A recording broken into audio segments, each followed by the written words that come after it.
C'est une tragédie humanitaire sans précédent. Ça se passe dans le nord-ouest de la Syrie, dans la région d'Idlib, ultime bastion rebelle. L'ONU dénonce la pire crise humanitaire du XXIe siècle. Bonsoir, Georges Malbruno. Bonsoir. Vous êtes grand reporter pour Le Figaro. Vous êtes allé plusieurs fois en Syrie. Près d'1 million de personnes ont été précipitées sur les routes pour fuir les bombes. Les habitants subissent quotidiennement un déluge de feu. Comment ça se passe sur place? Comment est-ce qu'ils vivent, ces habitants? Il y a une situation qui est tragique pour les habitants, pour les civils en particulier, qui sont donc victimes de ces bombardements souvent indiscriminés, y compris sur des écoles, de la part à la fois du régime de Damas et appuyé par l'aviation russe. Et donc ces habitants fuient comme ils peuvent. 900 000 depuis 3 mois que l'offensive du régime syrien a repris sont déplacés.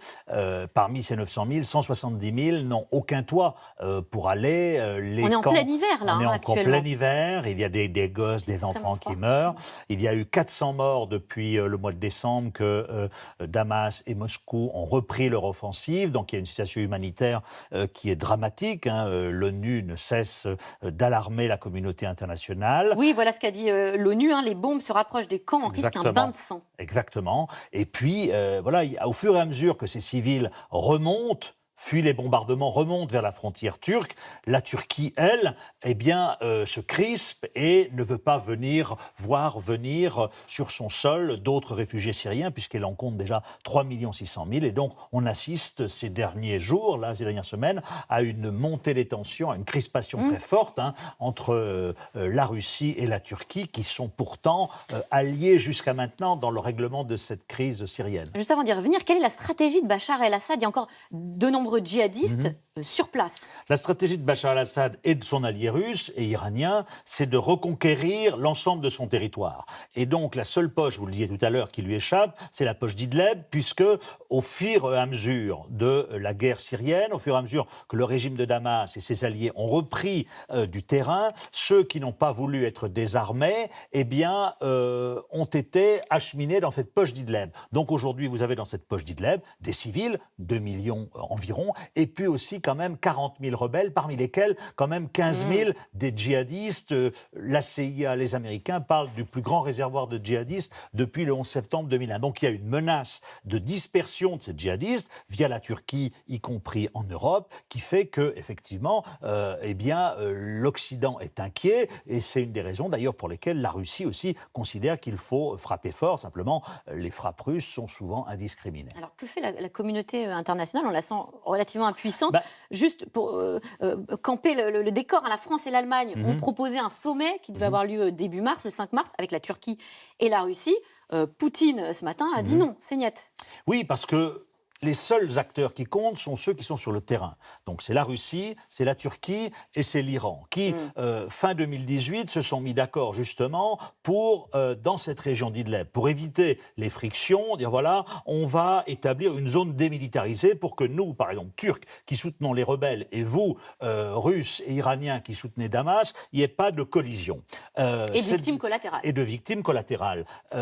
Cet accord n'a pas tenu. La Turquie, en vertu de cet accord, a eu le droit de positionner 12 postes d'observation. Cet accord ne tient plus depuis le mois de décembre. La Russie et Damas ont commencé leur offensive, ont gagné beaucoup de terrain. La moitié de la province de Idlib maintenant a été reprise par Damas. Et donc, on arrive aujourd'hui un petit peu à la contradiction qui était en germe dans cet accord, c'est-à-dire un affrontement entre Turcs et Russes. Alors, justement, est-ce qu'on est au bord de cet affrontement? On est au bord de cet affrontement parce que le président turc Erdogan a clairement dit si d'ici la fin du mois de février, donc dans 2 jours, la Syrie ne s'est pas retirée des abords de nos postes d'observation que nous avons, où on a eu 18 morts, nous allons agir militairement encore plus. Simplement, je crois qu'on est un peu dans la gesticulation verbale côté turc pour une raison très simple, c'est que les Turcs n'ont pas la maîtrise du ciel. Donc, les avions de combat turcs ne pourront pas opérer. Les seuls qui puissent opérer, ce sont les Russes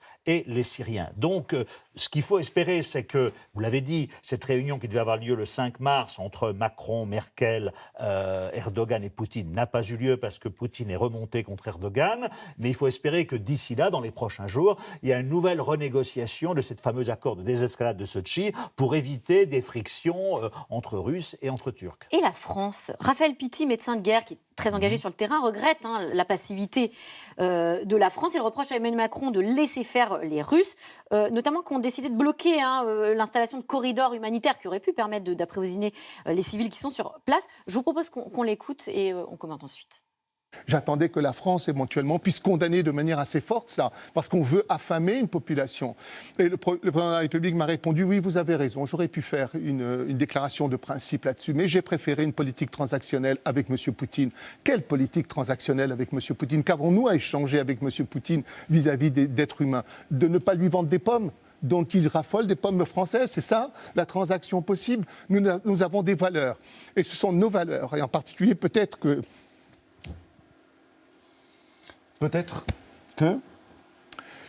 j'ai une idée de la France.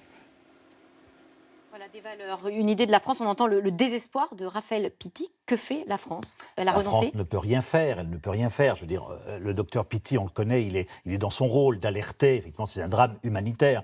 Mais la France a perdu la guerre en Syrie. La France avait tout misé sur le départ de Bachar el-Assad.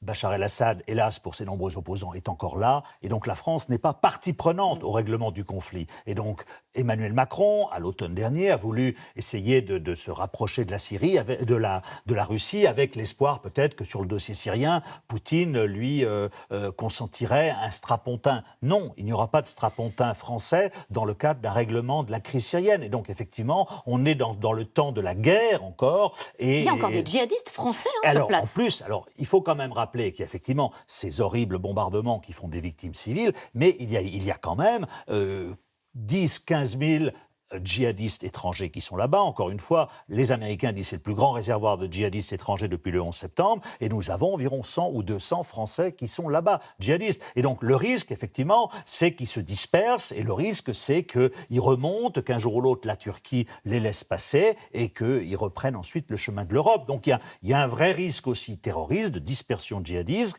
et puis il y a à court terme, effectivement, un risque de catastrophe humanitaire. Et là, le docteur Pitti a raison. Mais hélas, la Syrie, c'est la victoire de la réelle politique et du cynisme parfois. Alors, 14 ministres des Affaires étrangères européens ont signé une tribune qui a été publiée dans le journal Le Monde.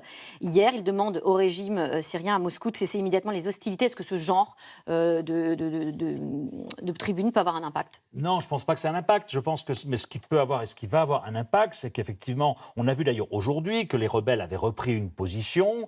Le régime syrien et son allié russe veulent remonter encore pour reprendre le contrôle d'une route stratégique. Et après, une fois que cette route stratégique sera reprise, eh bien, la Syrie et Moscou s'arrêteront et feront une pause. Et il y aura de nouveau des négociations avec la Turquie pour essayer d'éviter justement cette catastrophe humanitaire et cette dispersion des djihadistes. Mais dans toutes ces négociations, nous n'en sommes pas partis. Eh bien, merci. Merci, Georges Malbruno. Et on peut suivre évidemment la situation en Syrie en lisant vos articles dans Le Figaro. Tout de suite, C'est dans l'air est intitulé ce soir « Macron annonce l'arrivée de l'épidémie ». Bonne émission à vous.